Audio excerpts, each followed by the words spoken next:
The first thing I heard was my mother-in-law's voice sharp enough to cut glass. That goes to the garage. Dolores pointed a perfectly manicured finger at my reading chair, the worn, comfortable armchair where I drank my coffee every morning. The movers, two young men in matching blue shirts, looked from her to me confused.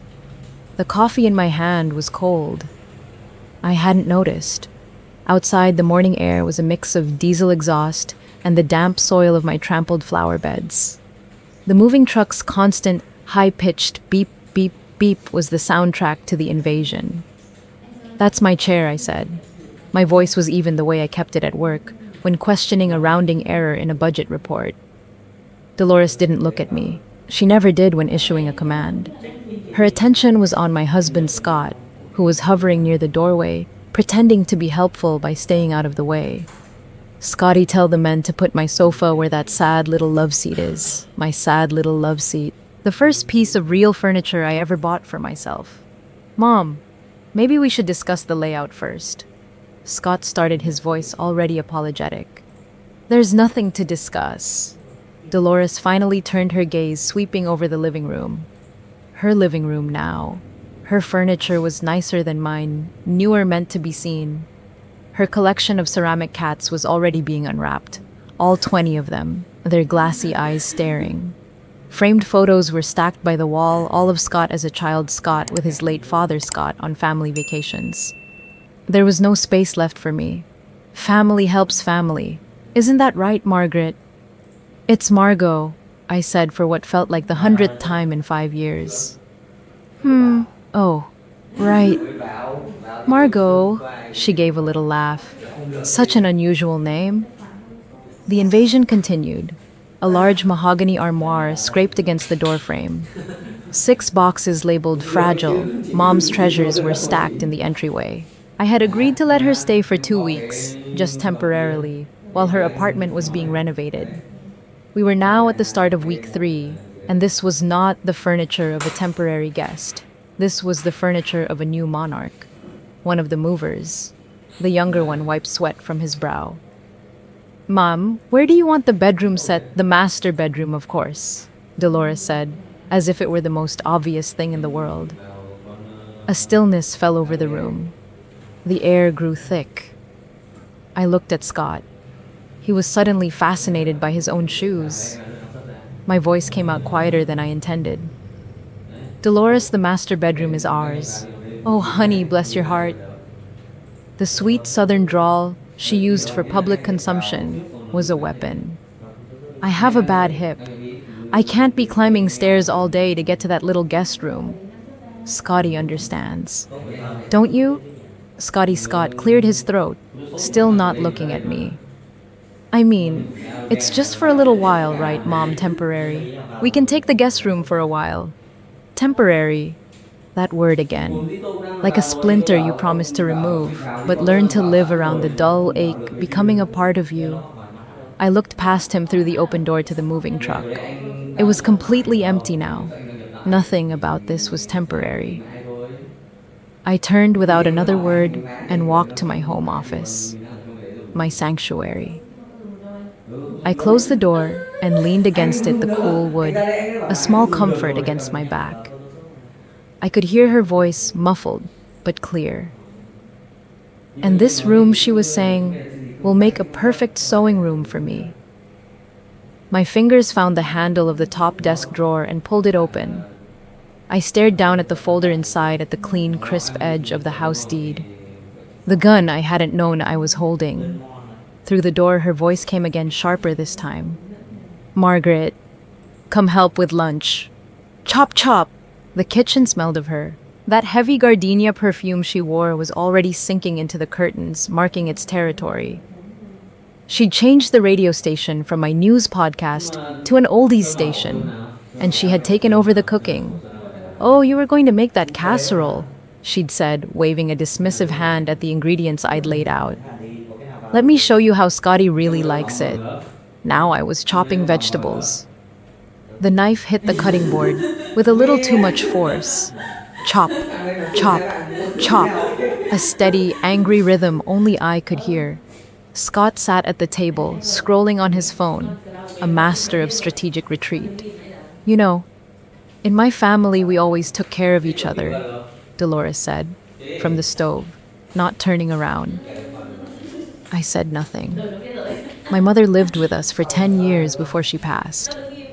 I was there for her every single day.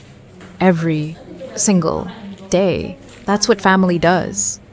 She stirred something in a pot, the metal spoon clanging against the side.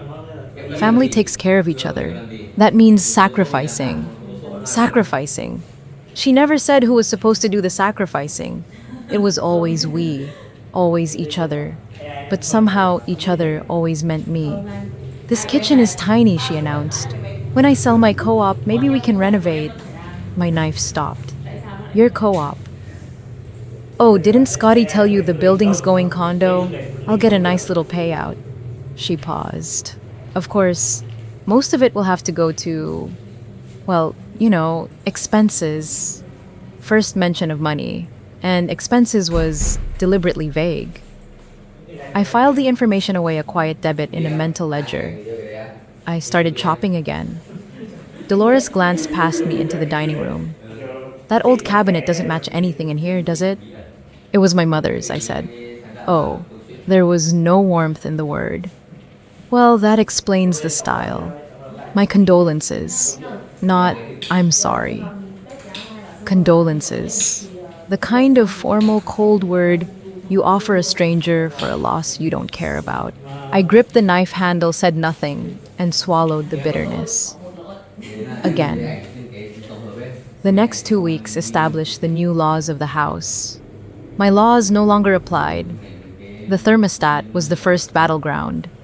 Dolores was always freezing, and my heating bill shot up by 40%. I found myself opening a new app on my phone, a simple gray icon with no name. Inside a private spreadsheet, I typed $187 extra heating. The grocery bills doubled. Her special yogurts, her gluten-free crackers, her expensive teas filled the refrigerator. Oh, I just assumed you'd pick those up for me, she'd say, smiling sweetly. I typed, Week 2 grocery total $312. My television, my couch, my evenings ceased to be mine. I'd come home from a 10-hour day, wanting nothing more than to watch my show, only to find Dolores settled in, watching her programs. Were you going to watch something, she'd ask. This is almost over. 3 hours later, it never was. My skincare products in the bathroom were pushed into a corner to make room for her vast collection of creams and serums. There just wasn't enough room, she explained. I put your things under the sink. I was keeping a list now. I wasn't sure why. Maybe because writing it down made it real, made it evidence. I tried to talk to Scott at night in the small guest bedroom that was now ours. Scott, she's taking over everything. She's just adjusting Margot. Give her time. He was already half asleep. It's been 3 weeks. She's my mom, he mumbled into his pillow. What do you want me to do? I want you to tell her that this is our house, I whispered, though there was no one to hear. Technically, he started, then stopped himself. My eyes snapped open in the dark. Technically, what? A long pause. Nothing. Let's not fight about this. Technically, he was about to say, technically, it's not mine. He stopped because he knows. He knows this house is mine, but he has never once reminded his mother of that fact. That night, I lay awake long after his breathing had evened out. I opened the app on my phone, the screen's glow harsh in the darkness. I typed Week 3, total impact $1,247. I closed the app and stared at the ceiling, wondering how much of my life I was expected to sacrifice on the altar of his peace. The first Sunday she was with us, Dolores decided to host a family dinner. Her friends Betty and June arrived, smelling of the same perfume and quiet judgment. I felt like the hired help in my own home, serving food on my mother's china, which Dolores had taken out of the cabinet without asking. Oh, Margot made the salad, Dolores announced to her friends. Isn't she sweet? I had made the entire meal, the roast, the potatoes, the green beans, everything. Betty smiled at me kindly. You're so lucky to have such good help in the kitchen, Dolores. Well, family is family, Dolores said, beaming. Later, over dessert, June looked around the dining room. Dolores, this is such a lovely home. Thank you, my mother-in-law preened. Scott got such a deal on it. The air thickened. I put my fork down. I bought this house, I said, my voice quiet but clear. The three of them looked at me. Then Dolores let out a high, tinkling laugh. Oh, Margaret, you're so funny. Scott, remind me what was the mortgage situation again? Scott's face was turning a blotchy red. Mom Margot, actually. The important thing, Dolores cut him off, her smile tight, is that we're all together. Right, I could have pushed it. Could have corrected her right there in front of her friends. I could have started a war in the middle of my dining room. I looked at Scott. He was staring down at his plate, offering no support, no backup. He wouldn't have my back. He never did. So I swallowed it. Again. But something was different this time. Something inside me was breaking. Or maybe it was finally hardening. After dinner, as the women were getting their coats, Betty pointed at the china cabinet. Dolores, this is just beautiful. Where on earth did you get it? Oh, that old thing. Dolores waved a dismissive hand. It came with the house. I've been meaning to replace it. Came with the house. My mother's cabinet, the last real piece of her I had left. Came with the house, like I did. That night, after the guests had gone, and Scott had mumbled, "That went well," without a trace of irony, I went into the guest room and locked the door. It was the first time I had ever locked a door in my own home. In the dark, I pulled out my phone. My fingers tapped out the words before my brain could stop them. How to sell property in Indiana without a spouse's signature. The search results loaded. It was possible. The house was hers. The simmering anger from that Sunday dinner carried me through 2 more days of quiet compliance. I cleaned the kitchen. I did the laundry. I smiled politely. But behind my eyes, I was calculating. The search results from my late-night query were seared into my memory. Separate property.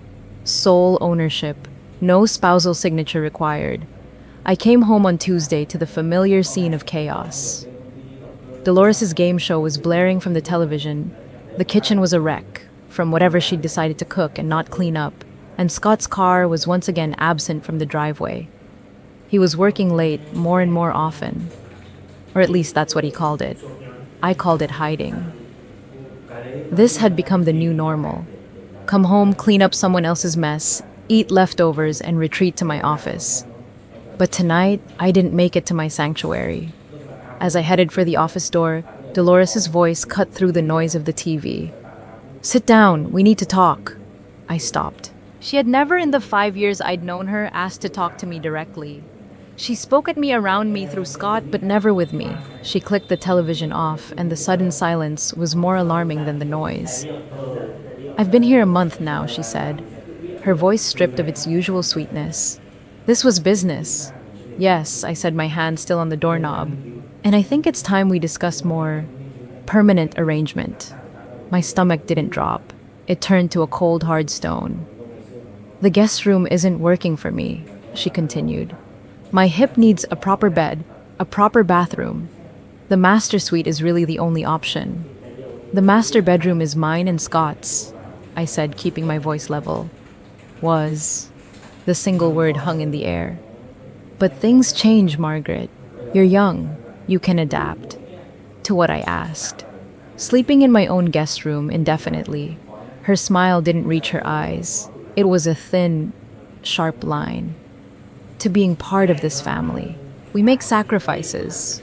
That's what family means. She leaned forward slightly. "I've already discussed this with Scotty. He agrees." "He agrees." The words were out before I could stop them. A crack in the calm facade. "He understands his priorities," she said, her eyes pinning me in place. Do you? She leaned even closer, her voice dropping to a conspiratorial whisper. Let me be clear. I raised that boy alone after his father died. I sacrificed everything. Now it's his turn to take care of me. And that means she gestured around the living room, a queen surveying her domain. This needs to work for all of us. And right now, Margaret, you're the one making it difficult. This is my house, I said. The words felt solid in my mouth. Factual. Dolores laughed. A genuine dismissive laugh that made the hairs on my arms stand up. Sweetie, this is my son's house. You just happen to be living in it. And there it was. She doesn't know. The thought was so clear, so sharp, it was almost a sound. She genuinely doesn't know. My name. Only my name. On every document, every check I wrote for the down payment, every mortgage statement since. Scott never told her. In all his efforts to keep the peace, to avoid a confrontation, he never told her the truth. He let her believe this was his, and by extension, hers. He let me take the blame for not sharing something that was never his to share. Just then, the front door opened and Scott walked in. He stopped, his eyes darting between my rigid posture and his mother's triumphant smile. He saw the tension and immediately looked guilty. He knew what this was about. What's going on? He asked, his voice weak. Just having a little chat with Margaret about our living situation, Dolores said brightly. I turned my full attention to my husband. Scott, did you tell your mother you agreed to give her our bedroom? He flinched. I said we could discuss it. That's a yes. Scotty, Dolores purred, standing up. See, family works things out. I didn't say another word. I turned, walked into my office, and closed the door. My sanctuary. The only room that was still mine. But for how long I pulled out my phone, opened the gray app, and my fingers flew across the screen. I typed in the date. Master bedroom demanded. Then I added a new line. Scott agreed without asking me. Evidence. I needed evidence. The doorknob turned. The door opened behind me, and Dolores's voice, thick with victory, filled my small space. You know this room would make a wonderful sitting area for me. You can work at the dining table. Later that night, locked in my office, I pressed the phone to my ear, my voice a low murmur. The sound of Dolores's television seeped through the wall, a constant irritating hum.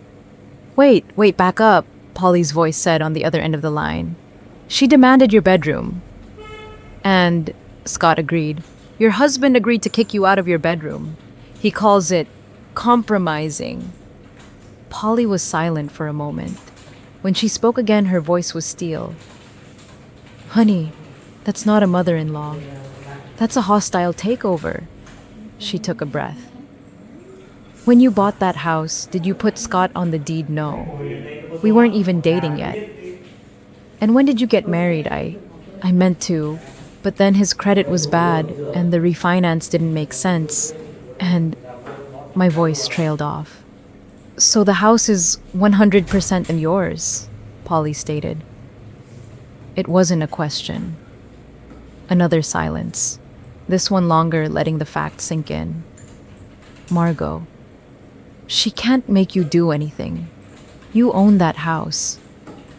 I'm not telling you what to do, Polly said gently, but I am telling you what you can do, legally, which is anything you want. It's your property, your name, your asset. She is a guest in your house who is throwing a tantrum. A guest in my house, not the queen of it. A guest. How had she made me forget that Polly? I started, my voice barely a whisper. If this gets bad, really bad, yes, what would I need? Documentation, she said without hesitation. Everything, in writing, every expense, every demand, every threat, dates, times, witnesses if you have them. I've been keeping notes. Then keep them. And honey, yeah, this isn't paranoia, she said. This is smart. Just then, a sharp knock came at the office door, making me jump. It was Dolores. Margaret Scott needs you. We're having a family meeting. The next morning, the air was thick with unspoken declarations of war. The morning light filtered through the heavy drapes Dolores had insisted on putting up, replacing my lighter linen curtains. The coffee was her favorite brand, a bitter chicory blend I couldn't stand. I was dressed for work, briefcase in hand, ready to escape.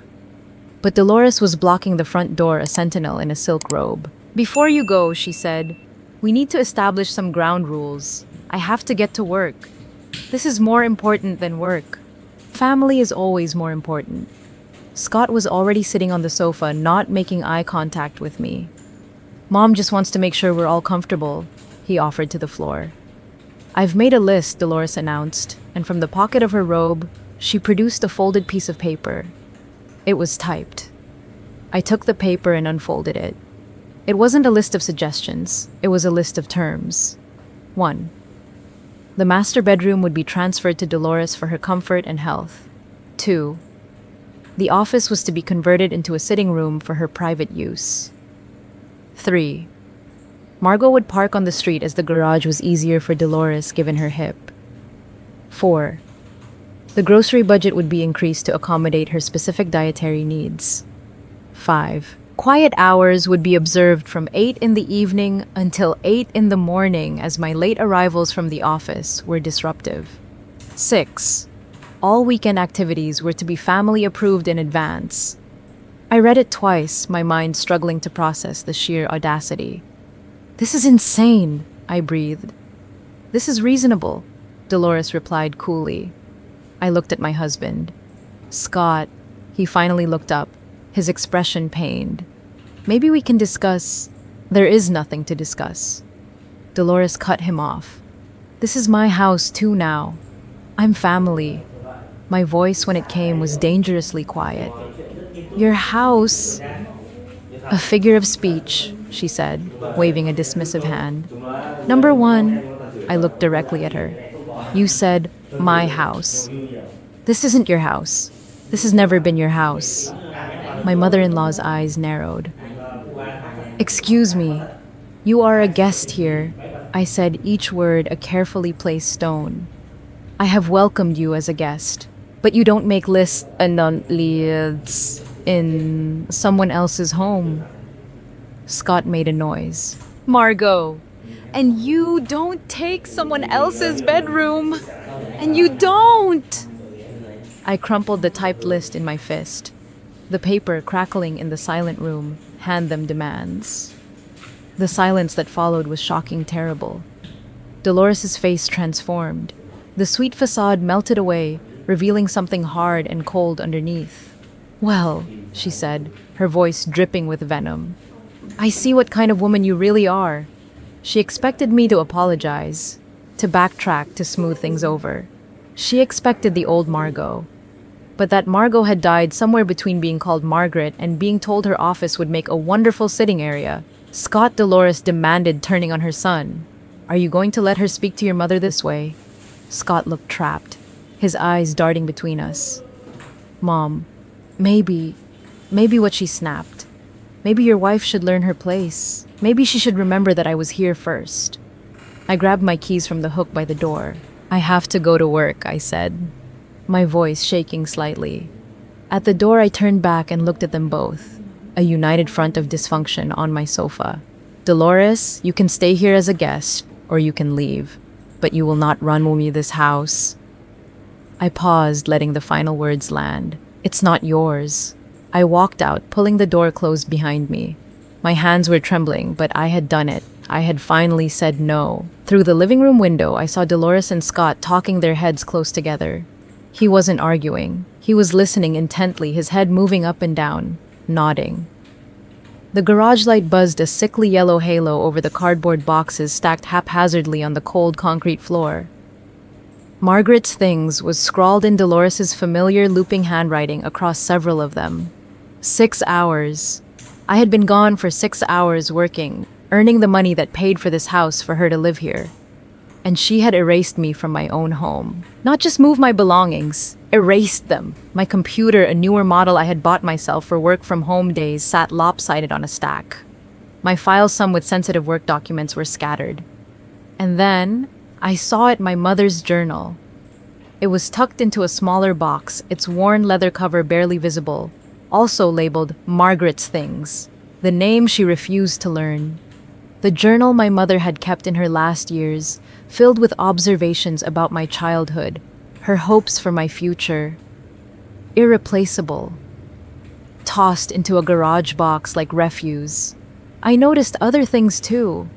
The boxes were not sealed, clearly searched. Items were shifted.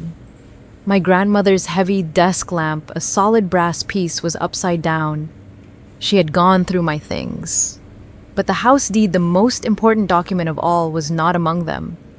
It was still in the desk in the office that was now destined to be her sewing room. Had she been looking for it? The garage door opened and Scott stood there. His shoulders slumped. I tried to stop her, he said, his voice barely a whisper. You tried? I asked, turning to face him. The smell of cold concrete and cardboard filled the air, replacing the gardenia perfume. She's 67, Margot. She's alone. She's scared. He was clutching at excuses as always. She's not scared, I said. She's controlling. She's manipulative. That's not fair. He ran a hand through his hair. Scott, she put my dead mother's journal in a box labeled Margaret's Things. I said the words tight with suppressed fury. She doesn't even use my correct name. She's old-fashioned. He wouldn't meet my eyes. She's cruel. And you're letting her be. The coldness in my voice surprised even me. What do you want me to do? He asked finally, looking at me, his eyes wide and pleading. Kick my own mother out. I said nothing. Because, yes, that's exactly what I wanted. I picked up my mother's journal, holding the fragile book to my chest. I'm going to Polly's for dinner, I announced. We should talk about this, he started. No, I said, walking past him to the car. We shouldn't, because you've already decided whose side you're on. In the car, I gripped the steering wheel, my knuckles white. My fingers found Polly's number. I need you to tell me everything about property law in Indiana, I said the moment she picked up. Polly's kitchen was a warm, chaotic haven. Kids' drawings, a riot of crayon and glitter covered the refrigerator door. Her husband Daniel was doing dishes at the sink, the rhythmic clatter of plates a comforting sound. He smiled and waved hello as I walked past, then kissed Polly's head as he went into the other room. It was simple, easy. That's how a family should be. It was the complete opposite of the battlefield my house had become. Polly slid some documents across her kitchen table. Okay, property law 101, she said, her voice brisk and professional. You bought the house before marriage. 2 years ago, I confirmed. His name ever been added? Never. Congratulations, she said, a small grim smile touching her lips. You own that house outright. Indiana is not a community property state. He has no automatic claim to it. My breath hitched. What about squatters' rights? She's been there a month. Polly laughed, a sharp, disbelieving sound. Honey, a month doesn't give her anything except maybe the right to 30 days' notice. She leaned forward. You could literally sell that house tomorrow if you wanted. Put it on the market. Accept an offer close in 30 days. His signature isn't needed. Sell the house. The house my mother had helped me find. The house where I'd imagined filling with children, with laughter, with a future that felt safe and solid. The house that was supposed to be home. Could I really just walk away? That seems drastic, I said. More drastic than living in your garage. Polly's eyes held mine. Polly reached across the table and took my hand. Listen. I've known you 18 years. You're not the type to burn bridges. No. But sometimes she glanced at Daniel, who was now laughing with their kids in the living room. The bridge is already on fire. You're just the last one to notice. She squeezed my hand. What would your mom tell you right now? I thought of my mother. Practical no nonsense took no nonsense from anyone. She'd say, protect what's yours. Then do that. A steel resolve hardened inside me. I'm going to document everything I said. Good. Every dollar she costs me, every demand, Every threat, better. And if it doesn't improve, I trailed off, but Polly waited patiently. I'll sell, I'll take every cent, and I'll disappear. Polly's smile was sad but proud. Now you're thinking like your mother. Just then, my phone buzzed. A text from Scott. Mom says if you're not back by 10, don't bother coming home. It was 9:47. 2 days later, Saturday morning, Scott was at golf, his escape. Dolores was in the living room, television blaring, a breakfast tray balanced on her lap.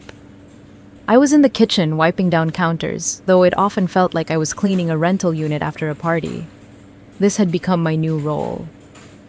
The maid. Margaret, I need you to go to the store, Dolores called out without looking up from her show. I just went yesterday, I replied, my voice flat. I need more yogurt, the Greek kind, and while you're there, get me some magazines, the ones with the celebrity gossip. She waved a hand in the direction of her purse, which sat on the coffee table. Oh, use the grocery money, the envelope in my purse. I bit back the sharp retort that rose to my lips. I needed to keep playing the role. I walked into the living room, opened her purse as instructed, and began to search for the envelope. Inside, I found not one, but 3 credit cards, all in Scott's name. Underneath them, nestled amongst crumpled tissues, was a loyalty card for the Horseshoe Casino. VIP, and next to it, a receipt from the casino restaurant dated just last week. The envelope she mentioned, the one with grocery money, contained $42. Scott hasn't been to a casino in years. He hates gambling. But his mother has a VIP card and credit cards in his name. How much does he owe because of her? How much does she owe? My phone was in my pocket. My fingers found it, clicked on the camera. Credit cards click, casino card click, receipt click. I put everything back exactly as I found it. Then I went to the store. But now I knew. There was a deeper secret here. I returned with her Greek yogurt and gossip magazines. Finally, Dolores said, barely glancing up, "Did you get my magazines?" I handed them over. My face neutral, an accountant's blank slate. But inside, I was hunting. What else was this woman hiding? That night in my office, I Googled gambling debt plus family plus Indiana law. The next morning, Sunday, I was getting the mail when Mrs. Eleanor Walsh, my elderly neighbor, approached. Mrs. Walsh was 75 with sharp, kind eyes and a quiet disposition that masked a formidable observation streak. "Margot, dear," she said carefully, her voice low. "I see you have company. My mother-in-law is staying with us," I confirmed. Mrs. Walsh nodded her gaze, drifting toward my house, then back to me. "I've noticed. She seems in particular." She paused, then took a step closer, her voice dropping even further. "I don't mean to intrude, but I saw her throwing your flower pots into the garbage bin yesterday. She did with the petunias. I had planted them myself last spring after my mother died. They were her favorite." "The ones with the purple petunias," Mrs. Walsh clarified. "You planted those yourself. My mother-in-law had thrown away my mother's favorite flowers." "If you ever need someone to talk to," Mrs. Walsh offered, her eyes filled with understanding, "or someone who saw things." I looked at her, truly seeing her for the first time in a while. "Thank you, Mrs. Walsh. Call me Eleanor." And Margot, people like that, they never stop on their own. I walked back inside, the words echoing in my mind. Eleanor was right. They never stop on their own. As I passed the living room, I heard Dolores on the phone, her voice hushed. "No, she won't suspect a thing. Scotty's handling her. Margot has a plan now. But does she have time?" My desk at the office was an island of order in a sea of chaos. Spreadsheets balanced to the penny. Reports were filed cross-referenced and triple-checked. During my lunch break, with the door closed and the hum of the office air conditioning as my only companion, I logged into our joint savings account. I wasn't just a wife anymore. I was an auditor of my own life. The transaction history was a quiet testament to a slow-motion robbery. For the past 8 months, money had been flowing out in a steady stream to Dolores. $3,000 in October, $4,000 in December, $2,500 in February, and again in March. $12,000. The labels Scott had used were pathetically transparent. Mom's medical expenses, emergency, help mom. I thought of the casino receipts I'd seen in her purse, the shiny VIP card. There were no medical bills. The only emergency was a mounting gambling debt, and the only person he was helping was his mother, helping her dig a deeper and deeper hole in our finances. $12,000 from our savings for her gambling. And he either knew the truth and was complicit, or he didn't know because he had chosen actively to be blind. Either way, the result was the same: a betrayal. I picked up my office phone, my fingers cold on the receiver. My voice when I spoke to the bank representative was the same calm, professional tone I used with clients. I'd like to place a dual authorization requirement on all withdrawals over $500 from my joint savings account, I said. That's a bit unusual, ma'am, the young man on the other end said politely. My husband, I said, the words tasting like ash has a spending problem. I was protecting what was left. I was building a wall. Just as I hung up, an email notification popped up on my screen. It was from Scott. The subject line was simply, "Dinner tonight." I opened it. "Mom wants to take us to dinner tonight," he'd written. "Family bonding. Please try to be nice." The restaurant was Dolores's choice, of course. An upscale Italian place with white tablecloths and waiters who grated parmesan onto your pasta from a block the size of a car battery. It was expensive, the kind of place you go for an anniversary, not a Tuesday night. Dolores was in her element, wearing a silk blouse and enough gold jewelry to set off a metal detector. Scott just looked uncomfortable, a man playing the part of a dutiful son and a happy husband, and failing at both. "I just wanted us to have a nice family dinner," Dolores began, dabbing her lips with a cloth napkin. She wanted something. "I know we've had some tension lately," meaning I had not yet fully submitted to her rule. "And I think it's time we discuss the future. Here it comes." As you know, she continued, her gaze fixed on me. "I'm selling my co-op." "Yes," I said. "The proceeds are, well, they're a bit less than I expected. The building has some issues, you see." Scott shifted in his seat. "Mom, you don't have to hush, Scotty. Family talks about these things." Her eyes were back on me. "I was hoping we could discuss making my arrangement at the house permanent." Permanent. The word felt heavy. "Scotty is my only child," she said, her voice laced with manufactured emotion. "This is his home. I should be able to live with my son in his final years." His home, live with my son. I was not a factor in this equation. I was merely an obstacle. I took a slow sip of water, then set the glass down carefully. I smiled, a small, polite smile that didn't reach my eyes. "Of course," I said, my voice sweet. "Family should be together." Dolores blinked, momentarily thrown. She had expected a fight. Scott looked visibly relieved. "We should definitely discuss the arrangements," I continued smoothly. "The legal arrangements." "Legal." The suspicion was immediate in Dolores's voice. "Well, yes. If you're going to be living with us permanently, we should have things in writing to protect everyone." I smiled again, wider this time. "You understand? It's the accountant in me." Her face flickered. She was caught. "What kind of, legal arrangements?" she asked, her voice tight.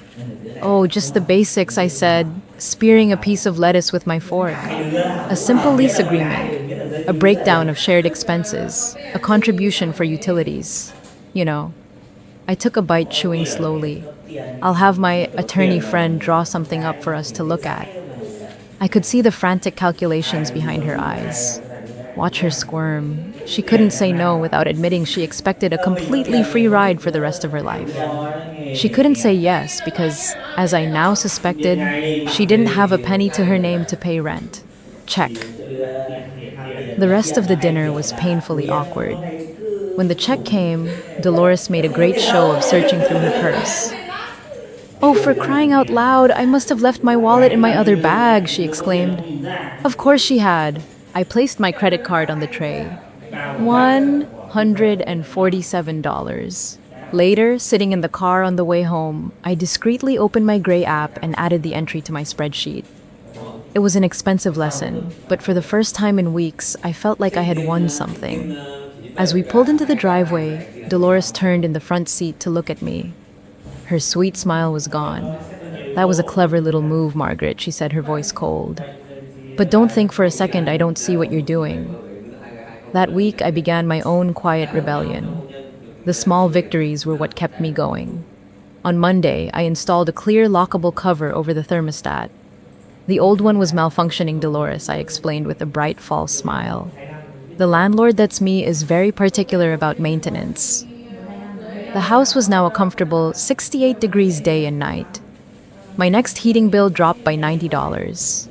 On Tuesday, I started cooking again. I made a spicy Thai green curry that made Dolores' eyes water. On Wednesday, a rich, earthy lentil soup she declared peasant food.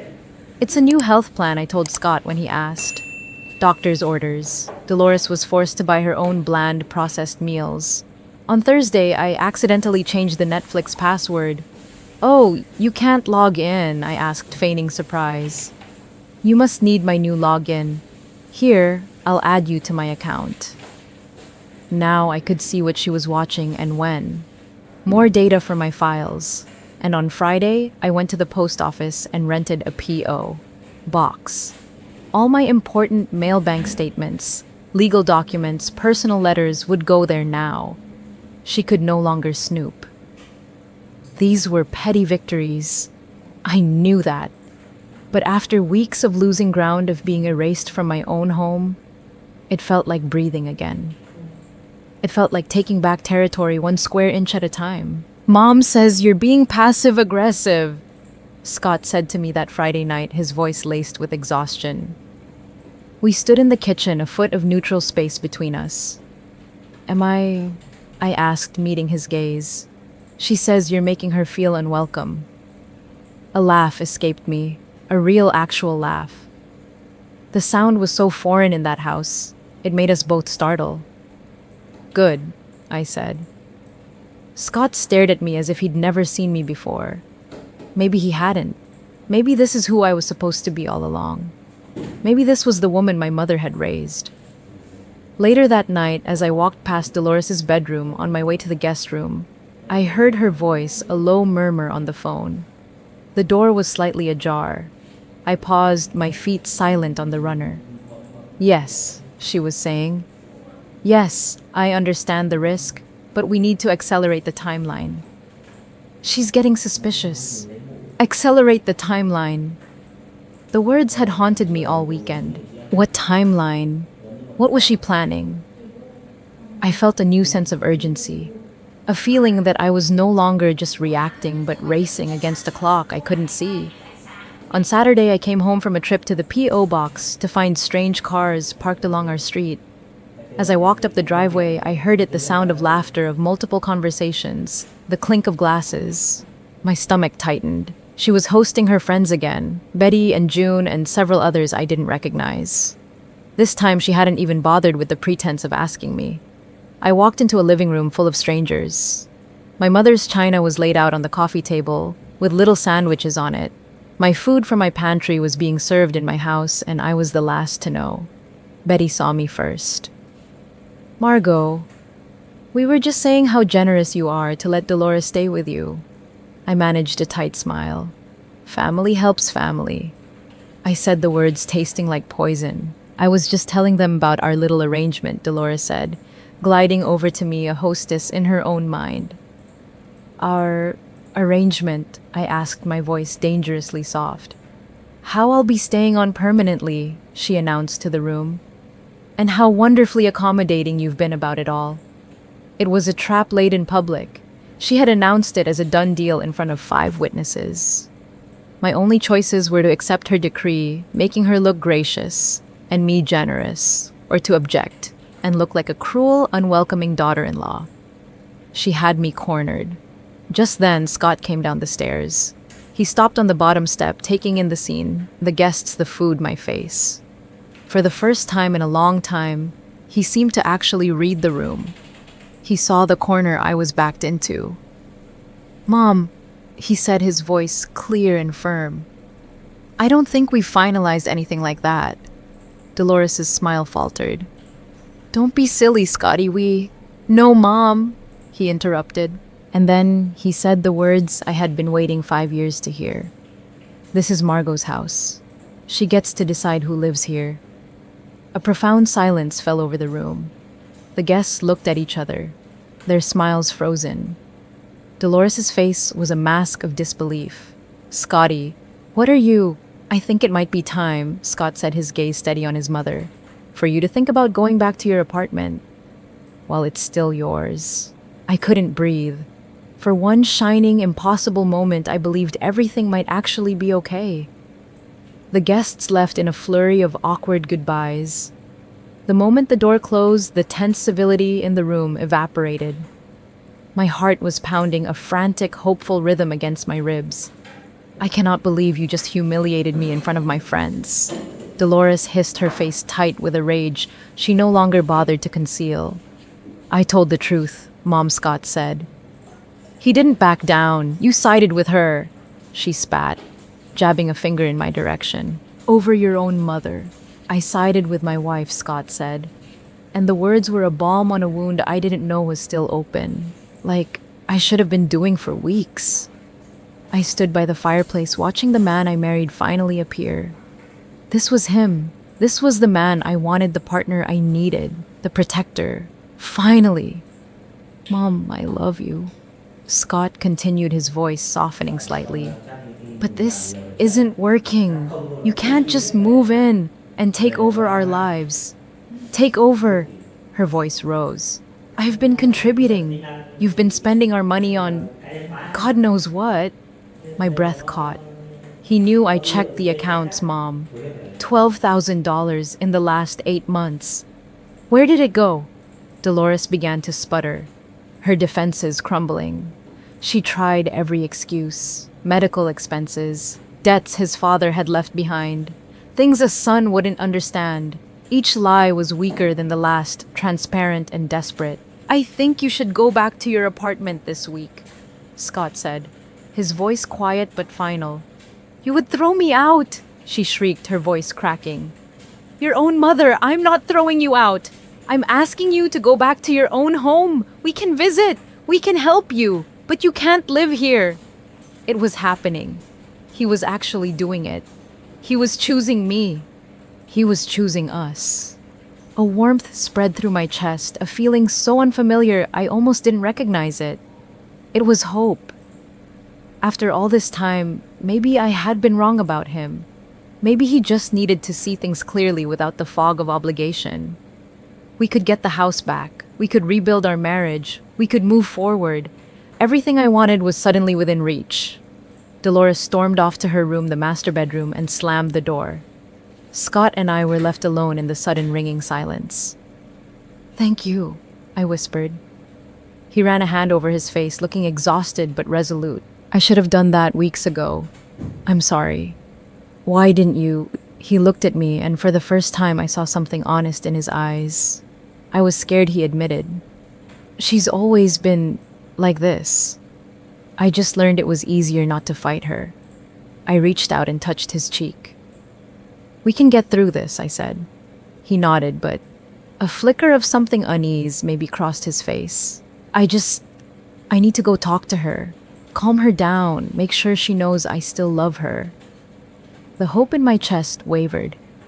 Of course, I said, pulling my hand back. She's your mother. He walked to the master bedroom and knocked gently, before slipping inside, closing the door behind him. I stood in the living room and waited.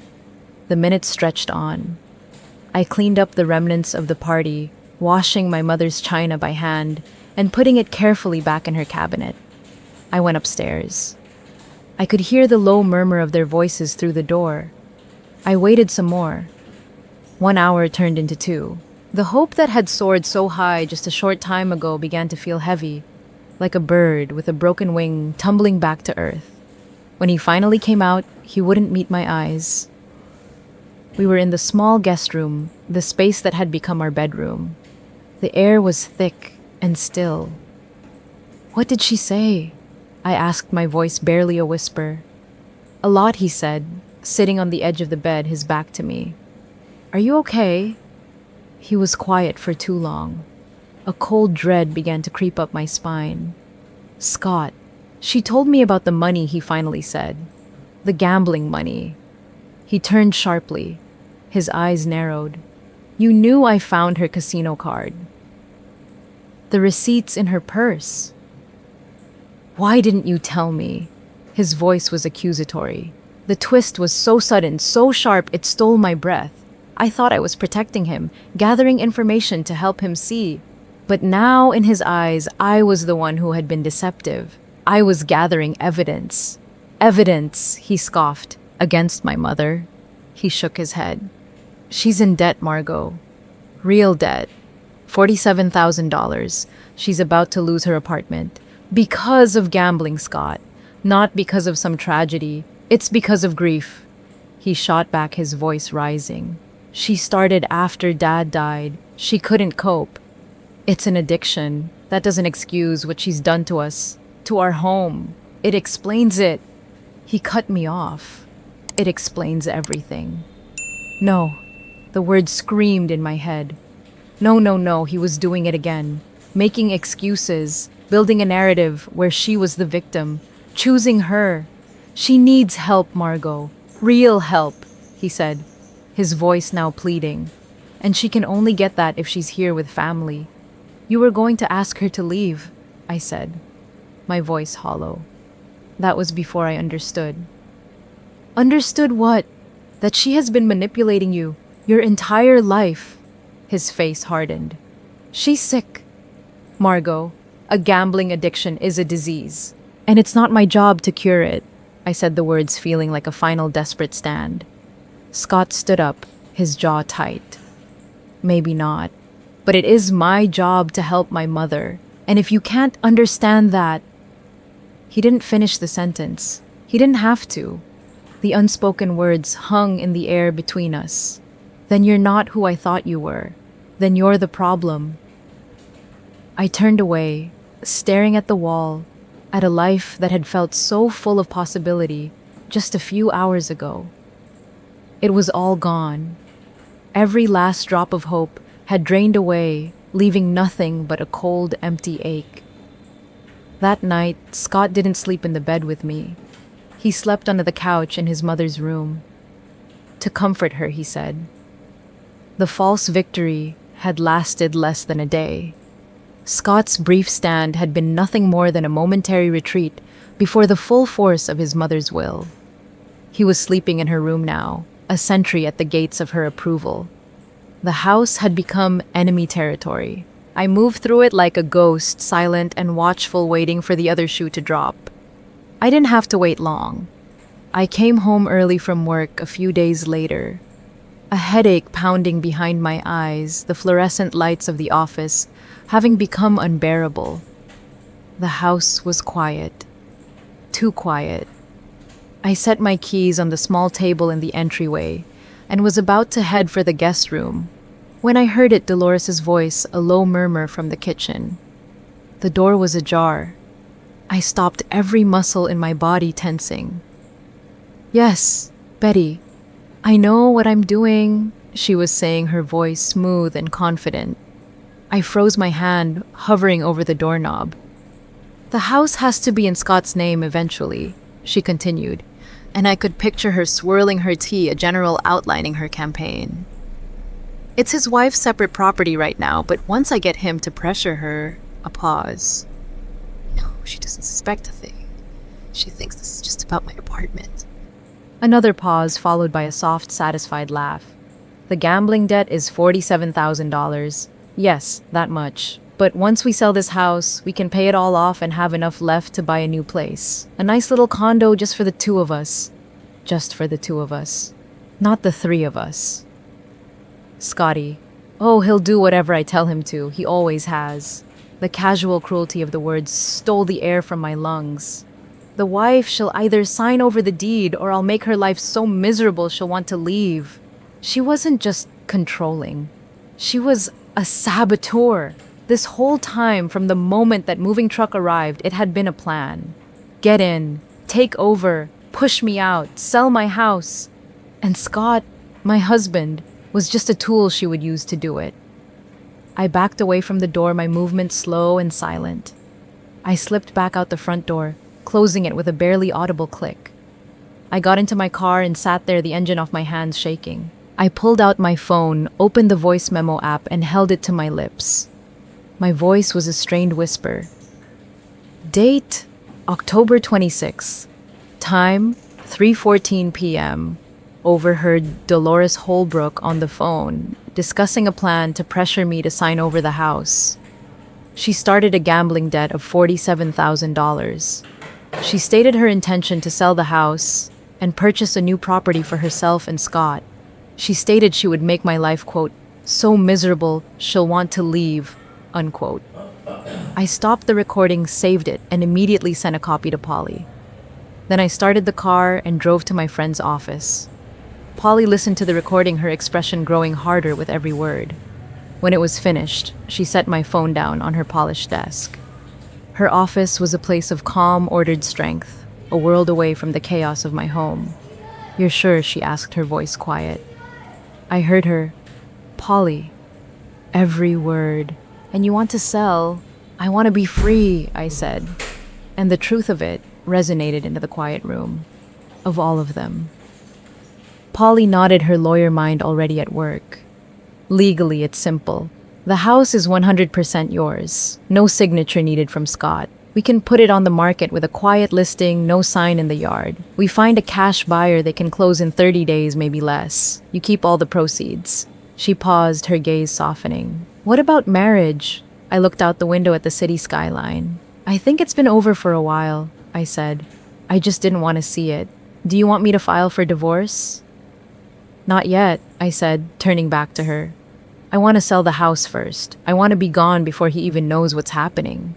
Polly studied my face for a long moment. That's smart, she said, and maybe a little ruthless.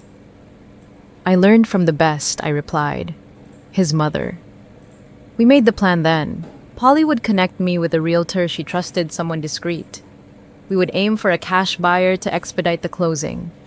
I would start secretly packing my most essential and sentimental belongings.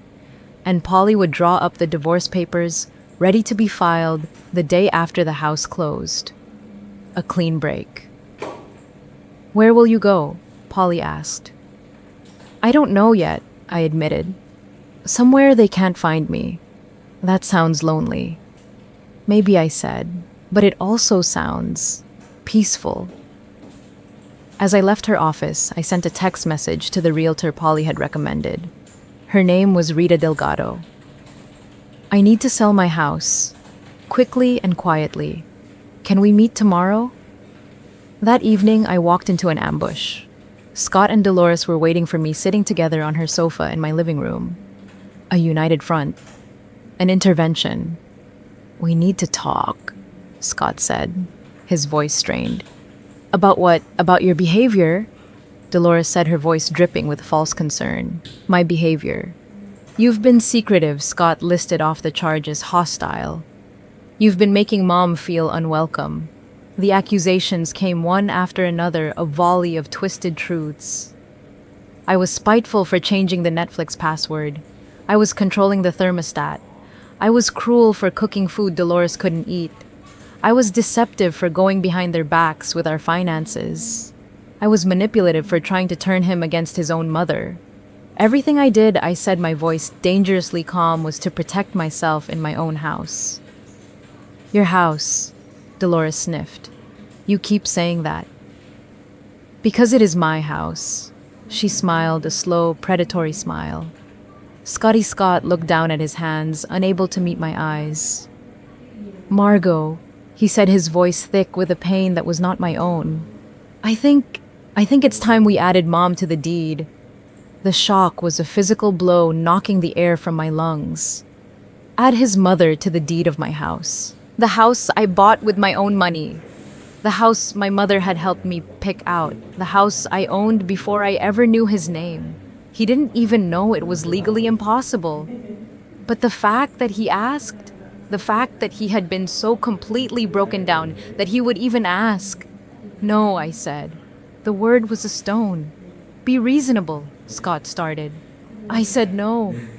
Dolores leaned forward. Then perhaps you should leave. I stared at her.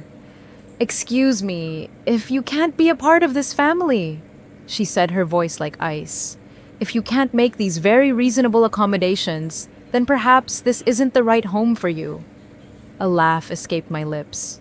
It was a brittle, unhinged sound. You want me to leave my house? I want you to know your place, she said. And what place is that?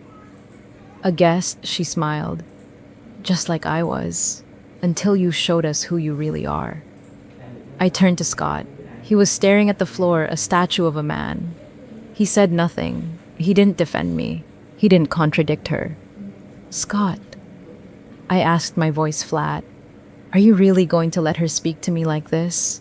He finally looked up, his eyes filled with a miserable, cowardly resignation. Maybe some time apart would help everyone, he mumbled. Apart. You could stay at a hotel for a few days, he said. Just until things calmed down. He was asking me to leave. My husband was asking me to leave my own house. For his mother. Everything I feared, everything I knew would happen was happening now. A strange calm settled over me. A clarity so cold it burned. All right, I said.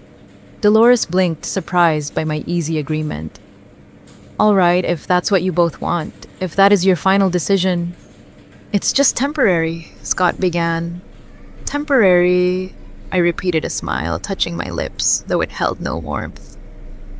Yes. Everything with this family is temporary. I walked to the door and picked up my purse. I'll need a few days to get my things together.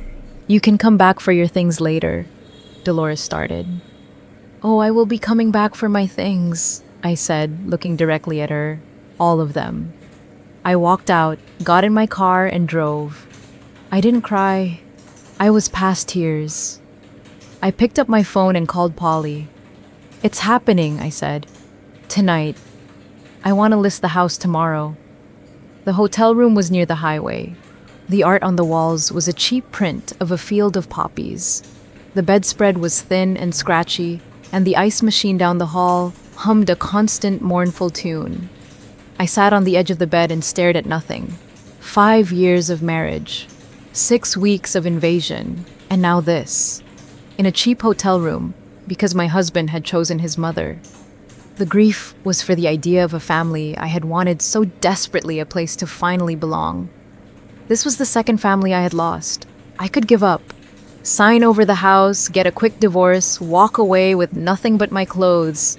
It would be easier. It would be over. My hand went to my bag and I pulled out my mother's journal, the one thing I had rescued from the garage. I opened it to a random page. Her familiar handwriting filled the page. Margot's first apartment. So proud of her. She never asked for help, bought everything herself.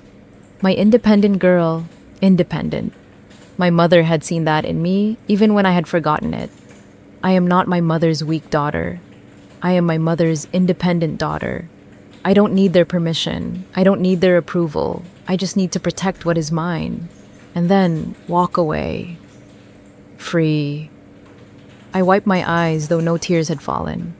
I picked up my phone and confirmed my meeting with Rita, the realtor, for the next morning. Then I sent a text to Polly. I'm okay. I have a plan. My gaze fell on my left hand on the gold wedding band that had been a part of me for 5 years. Slowly, deliberately, I slid it off my finger. It felt strange lighter. I placed it on the nightstand next to the cheap lamp. That night, for the first time in 5 years, I slept without it. Tomorrow, everything would change. I woke to the thin gray light of dawn filtering through the cheap hotel curtains. For the first time in weeks, I woke up without a weight on my chest. That crushing pressure I had gotten so used to, the constant, exhausting calculation of what Dolores wanted, what Scott would say, how I could possibly keep the peace. It was gone. All of it. Gone. I looked at my face in the bathroom mirror. I looked tired, yes, but my eyes were clear. There was no dread. I went to a small diner down the road, the kind of place with vinyl booths and a waitress who called everyone honey. No one knew me here. There was no performance required. I just ordered coffee and eggs and sat in the quiet, watching the morning light strengthen outside the window. I didn't miss Scott. I missed the idea of him, the protector he never was, the partner who never showed up. My mother had raised me alone. She had bought her own house alone. She had been happy not in spite of being alone, but because she had chosen herself over and over. I could do that too. The waitress came by to refill my coffee. She was an older woman with kind eyes. "You look like you're making a big decision," she said with a knowing smile. I laughed, a real easy laugh. "Already made it," I told her. "Now I'm just enjoying the calm before the storm." "Good for you, honey," she said, topping off my cup. "Whatever it is, you look ready." Ready? Yes. I was finally ready. Just then, my phone rang. It was Rita Delgado. "Margot," she said, her voice professional and warm. "I have 3 buyers interested in your property already. One is a cash offer. Can you meet me at my office today? I'll be there in an hour," I said, and hung up. I left a $20 bill on the table for my $12 breakfast. Because I could. Because I was free. It was time to end this. Rita's office was in a small, well-kept building downtown. The walls were covered with photos of happy families standing in front of houses with sold signs. On one wall, there was a slightly faded photo of Rita with my mother taken 15 years ago. They were standing in front of my mother's last house. A sold sign between them, both of them beaming. "I knew your mother for 20 years, Rita said, following my gaze. "She was one of the strongest women I ever met. I'm trying to be like her," I said. "You already are," Rita replied, her eyes kind. She gestured for me to sit, then got right down to business. The house had been valued at $380,000. The cash buyer was a young family from Carmel, and they were offering $365,000 with a promise to close in 21 days. No contingencies, no inspections. It was quick, clean, and final. "Are you sure about this?" Rita asked gently. "Once you sign this, it's done." "It's done," I confirmed. "I know. What about your husband?" I looked at the photo of my mother on the wall, at her strong, smiling face. "He made his choice," I said. "Now I'm making mine." I signed the listing agreement. My name, Margot Elise Keene, was the only one on the line for the owner. The contract went out that day. In 3 weeks, the house would no longer be mine. As I was gathering my things to leave, Rita stopped me. "There's one more thing," she said, her expression serious. "Your mother. She told me once years ago that if anything ever happened to her, I should watch out for you." My breath caught. She said, "My girl is strong, but she needs people in her corner. Be there for her."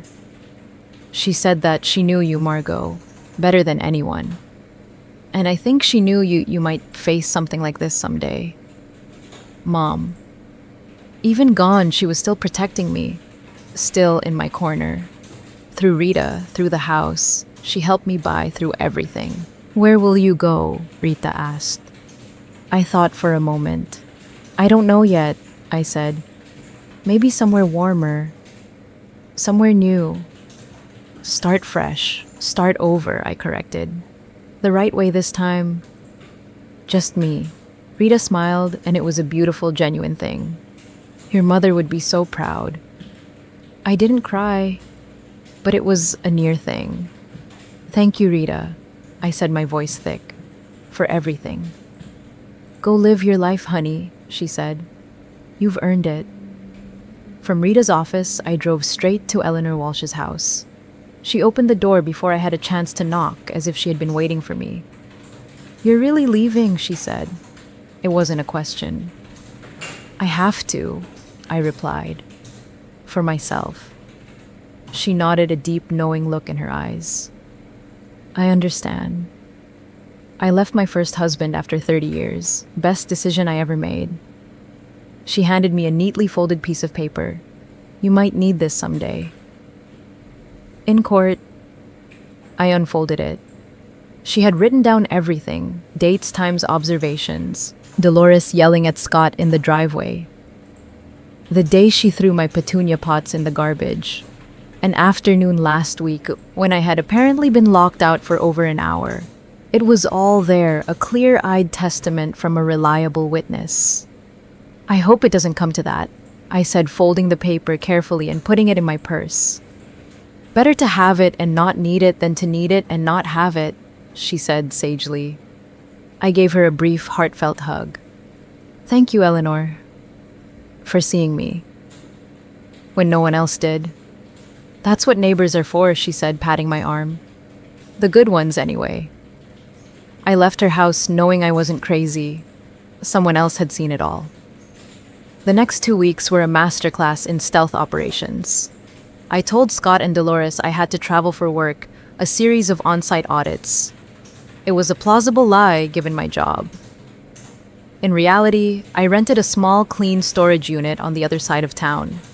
Day by day, trip by trip, I began to empty my life from that house. I took only what mattered. My mother's journal, her china cabinet photos, my grandmother's brass lamp. The things that were truly mine. I found a small one-bedroom apartment in Columbus, a 2-hour drive away. Far enough to be a new start, close enough to feel manageable. I signed a month-to-month lease. I set up a mail forwarding service to my P.O. box. Polly prepared the divorce papers, which would be served to Scott the day after the closing. No fault, no alimony requested. I didn't need his money. I had my own. They didn't notice a thing. Dolores was too busy mentally redecorating the space I was vacating, and Scott was too busy avoiding the entire situation. Neither of them saw me disappearing one box at a time. The closing was scheduled for a Thursday. The moving company was scheduled for the day before Wednesday. One day to get everything else out. One day to vanish completely. The night before the movers were due to arrive, Polly called me at the hotel. "Are you sure you don't want to tell him?" she asked, her voice gentle. "Give him one last chance." I looked at the wedding ring sitting on my nightstand. Cold, inert metal. "He had his chances, Polly," I said. "He chose wrong." Wednesday morning was coming. The movers would arrive at 8 a.m. The end was about to begin.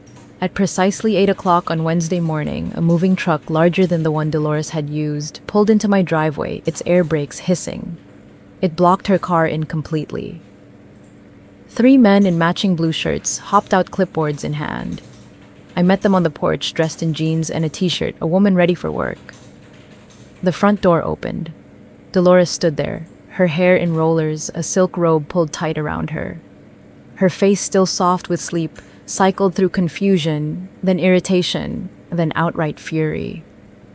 "What in the world is going on?" she demanded. I turned to her, my expression calm. "Good morning, Dolores.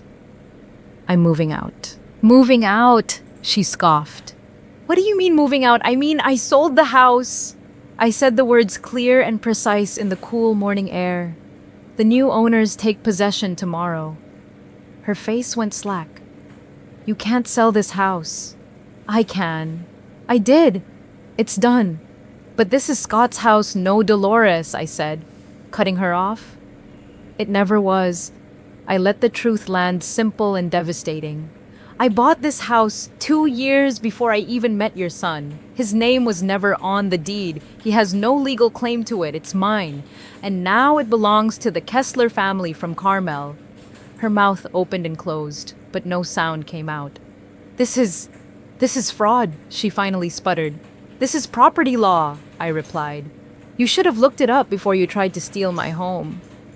Just then, the head mover gave a signal and his team began their work. The first thing they brought out was my mother's china cabinet. Dolores's eyes widened in horror. "That's my cabinet now!" she shrieked, taking a step forward. "That cabinet belonged to my mother," I said, my voice like ice. "Unlike this house, you never even noticed." A car screeched to a halt at the curb. "Scott!" She must have sent him a frantic text. He scrambled out of the car, his face pale with panic. "Margot, What are you doing? He yelled, jogging up the lawn. You can't just sell our house, he said, his voice cracking. I didn't argue. I reached into my purse and pulled out a folded piece of paper, a copy of the deed. I handed it to him. Read this. He unfolded it, his eyes scanning the page. That's the deed. My name, only my name. It has always been only my name. He stared at the paper, then at me, his expression crumbling. But I thought, you thought what, Scott? That because we were married, my property automatically became yours. That's not how it works. I thought we were partners, he whispered. So did I said, my voice quiet but unforgiving. Until you asked me to leave my own home so your mother could stay. The reality of the situation finally seemed to land on both of them. Scott with no legal standing. Dolores with her grand plan destroyed. $47,000 in debt, no house to sell, and soon no place to live. All because she had assumed she could bully a quiet woman into submission. Where am I supposed to go? Dolores wailed, the sound thin and pathetic. I looked at her, at the woman who had tried to erase me, and felt nothing. Back to your apartment, or with Scott, or wherever gambling addicts with $47,000 in debt go. She'll go. That's not my problem anymore. He looked at me, then his eyes broken. And Scott, I said, turning to him, you and your mother have 48 hours to get your things out of this house. After that, anything left behind will be considered trash by the new owners. The quiet suburban street had become a theater. Neighbors were drifting out onto their porches, drawn by the commotion. Eleanor Walsh stood on her stoop, a silent, vindicated witness. This is abuse. Dolores started screaming, her carefully applied makeup beginning to run. This is elder abuse. I'm going to call the police. Please do, I said, my voice carrying clearly. I have documentation of everything. Your trips to the casino, the credit cards you opened in Scott's name, the $12,000 you took from our savings account, the threats you made. What threats? She shrieked. I'll make her life so miserable, she'll want to leave, I quoted back to her. Those threats. I heard you, Dolores. Every word. And I recorded it. She went pale. The respectable widow, the devoted mother, that entire performance was destroyed. Right there on the manicured lawn for everyone to see. Not because of my accusations, but because of her own actions, finally brought into the light. Margot, please, Scott begged, stepping toward me. Can't we just talk about this? We talked, Scott. You told me to leave, so I'm leaving. I didn't mean forever. Every choice has consequences, I said, looking at the man I had once loved. You chose your mother over your wife, over and over and over again. This is the consequence. What about us? He asked, his voice breaking. Our marriage. What marriage? I replied. A marriage is two people facing the world together. You were always standing behind me, watching me face your mother alone. I was just trying to keep the peace. No, I said, the final painful truth finally spoken aloud. You were trying to keep your mother's approval, and in the process, you lost your wife's respect. He looked utterly broken. I love you, he whispered. My voice was gentle now, filled not with anger, but with a deep, profound sadness. Maybe you do, I said, but not enough. Not when it really mattered. I had always thought this moment of revenge would feel triumphant. But up close, it was just sad. A man who never learned how to be a husband, a woman who never learned to let go, and me finally learning to let go of them both. The divorce papers will arrive next week, I told him. You're divorcing me. I'm freeing myself, I said. There's a difference. I turned to Dolores, who was watching us, her face a mask of horrified disbelief. And you, I said, you thought you could take everything from me because I was quiet. You confused kindness for weakness. And now you have nothing. The house is gone. Your son has to deal with your debt. Your plan failed, all because you underestimated the quiet woman you insisted on calling Margaret. I turned and walked across the lawn. I stopped in front of Eleanor's house and looked up at her. "Thank you, Eleanor," I said, "for seeing me." She waved a small, sad smile on her face. Then I walked to my car. The movers were almost finished loading the last of my things. I looked at Scott one last time.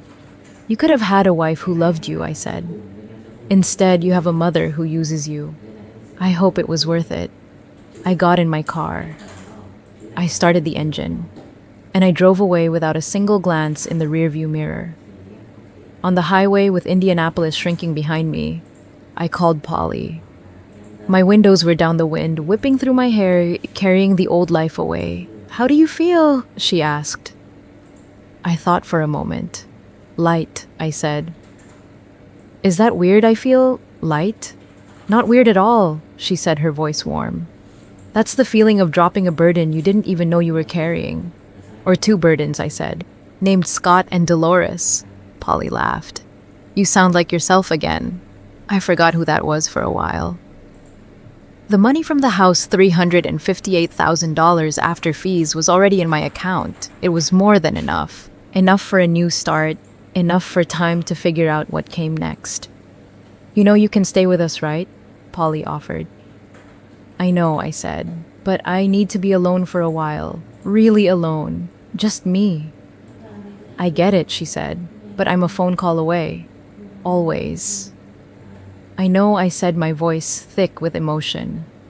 "You're the family I choose." The GPS chimed. Columbus in 45 minutes. New city, new life. New Margot. That evening, I stood in my new empty apartment. The setting sun streamed through the clean windows, casting long shadows on the bare wooden floors. I had unpacked only two things: my grandmother's brass lamp and my mother's journal. I plugged in the lamp, and a warm, steady light filled the empty room. I sat on the floor, my back against the wall, and just listened to the quiet. No television blaring, no passive-aggressive comments, no husband avoiding my eyes. Just peace. I opened my mother's journal to the last page. Her handwriting, so familiar it ached, filled the page. To my daughter, Margot, if you're reading this, I'm gone and you're facing something hard. Remember, I raised you to be kind but not weak. I raised you to love but not lose yourself. I raised you to give but never more than you can afford to lose. You are my independent girl. Whatever happens, whatever they say, whatever they do, you are enough, just as you are. Love, Mom, I cried then. For the first time through all of this, I really cried. Not tears of sadness or anger, but tears of release. Healing tears. When I was finished, I wiped my eyes and opened the window. The evening air was cool and clean. Somewhere back in Indianapolis, Dolores was likely screaming. Scott was probably wondering what went wrong. But here in this quiet apartment in this new city, I was home. Not because of the address, not because of the walls, but because I was finally completely with myself. Family takes care of each other. Dolores had been right about that. She had just been wrong about which family. The family that matters isn't the one you're born into or the one you marry into. It's the one you build, with the people who see you, who choose you, who stay. I was building that family now, starting with me. A little over a year has passed since I drove away from Indianapolis, the skyline of my old life shrinking to nothing in the rearview mirror. My new home in Columbus is quiet. It's a quiet that I had to learn to trust like a wild animal, learning to eat from an outstretched hand. At first, the silence was deafening, a constant reminder of what I had lost. But I soon realized I hadn't lost anything. I hadn't already been mourning for years. What I had found was peace. My apartment is small, with a balcony that gets the morning sun. I have plants out there, petunias, big, vibrant purple ones that spill over the sides of their terracotta pots. I water them every morning, my own quiet act of defiance against a ghost who once threw my mother's favorite flowers in the trash. My life is measured now, not by the tension in a room, but by the steady rhythm of my own breath. I work, I read, and I take long walks by the river. I have rebuilt myself not from the ashes, but from the solid foundation that had been there all along, buried under years of trying to be the person someone else wanted me to be. Last month, a letter arrived. The envelope was thick, expensive stationery, and the handwriting was Scott's. For a moment, my heart did a strange, stuttering beat, a phantom limb remembering an old pain. I almost threw it away unopened. But curiosity, a calm and clinical kind of curiosity, won out. I made a cup of tea, sat at my small kitchen table, and slit it open with a butter knife. It wasn't an apology. Not really. It was a performance of one. 2 pages of careful, meandering prose about how difficult the past year had been for him. He wrote about his mother's health, which had taken a turn. He wrote about the burden of her debts, which had, of course, fallen entirely to him. He wrote that he had been under an immense amount of pressure, that he had been trying to protect everyone, that he had never meant for things to go so far. He said he hoped I was doing well. He said he still prayed for me. And then at the very end, almost as an afterthought, he asked if it might be possible to get a small loan just to help with his mother's medical bills until her own finances were sorted out. I read the letter twice.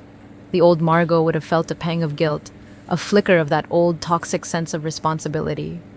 But the woman reading that letter felt nothing but a profound, quiet sadness for the man who still, after everything, did not understand. He wasn't sorry for his choices. He was sorry for their consequences. His words, a cocktail of self-pity and blame, were not a bridge back to me. They were a confirmation of the chasm between us. I took the letter, walked over to my sink, and held a lighter to the corner of the thick, expensive paper. I watched the flames crawl across his elegant handwriting, turning his excuses to black, curling ash. I washed them down the drain and went back to my tea. The ghosts were gone. The door was closed. This experience, this quiet war I had won, changed me.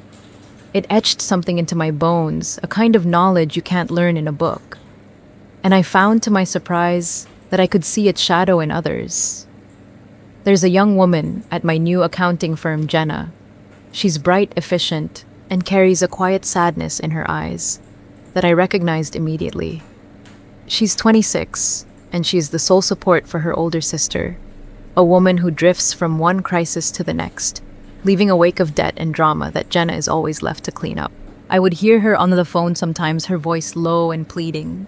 "I know, but I can't right now. No, I don't have it. Please don't do that." One afternoon, I found her crying silently in the break room, staring at her phone. I didn't say anything at first. I just made 2 cups of coffee and sat down across from her. "Is it your sister?" I asked gently. She nodded, wiping her eyes, embarrassed. She co-signed for a car she couldn't afford, and now they're going to repossess it if she doesn't come up with $1,000 by Friday. And of course she expects me to find it. "And will you?" "I have to," she whispered. "She's my sister. If I don't help her, who will?" The words hung in the air, an echo of a conversation I had once had with myself 1,000 times. He's my husband. She's his mother. If I don't keep the peace. "Who will, Jenna?" I said, choosing my words carefully. For a long time, I lived by that rule. If I don't do it, who will? I thought it made me a good person, a loyal person. But all it really did was teach the people around me that my own needs didn't matter. She looked at me, her eyes wide with a pain I knew intimately. "But she'll fall apart without me." "Will she?" I asked. "Or will she finally be forced to learn how to stand on her own?" Sometimes the most loving thing you can do for someone is to let them feel the full weight of their own choices. I saw the conflict in her face, the war between a lifetime of ingrained duty and a flicker of self-preservation. I started keeping a list once I told her, my voice quiet. It wasn't a list of grudges, it was a list of facts. Every time I had to pay a bill that wasn't mine, every time I had to cancel my own plans for someone else's crisis, every time I was made to feel guilty for saying no, it wasn't for them. It wasn't evidence for a fight. It was for me. It was proof that I wasn't crazy, proof that the drain on my life was real. "What did you do with it?" she asked. "I used it to find my breaking point," I said.